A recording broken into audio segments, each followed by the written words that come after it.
Се подобруваат условите за живот во Виничко Трсино. Се работи за село кое брои околу 700 активни жители и е едно од поголемите населени места во Виница, каде има амбуланта, градинка и подрачно училиште. Живот во Трсино се подобрува сигурно не се подобро иде, веќе почна да се работи. Нашиот Салва и градоначалник што е веќе почна да работи за Трсино.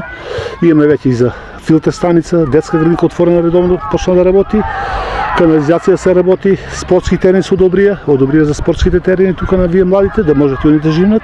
Добро е за моментално за не би требало некој да се пожали. Во меѓувреме се работат и повеќе инфраструктурни проекти кои квалитетот на живот треба да го подигнат на уште повисоко ниво. Се работи на регионалниот пат Пеклянска река Бигла, се работи на филтер станица, се работи во соседните села селски пат Трстија Грляни скоро 2 километри.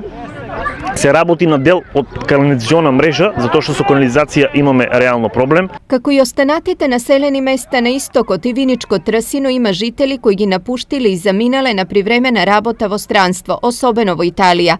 Сепак со многу работа и добра инфраструктура, сите се надеваат дека трендот на иселување ќе се намали. Имаме дел во диаспората во странство, меѓутоа е село каде што уште има луѓе, уште можеме да организираме активности. Се надевам дека до година ќе преземеме и други активности во смисла село Трсино повторно да заживее како во старите добри времиња. Инаку во подрачното училиште во Трсино има околу 40 ученици, а градинка посетуваат 8 дечиња.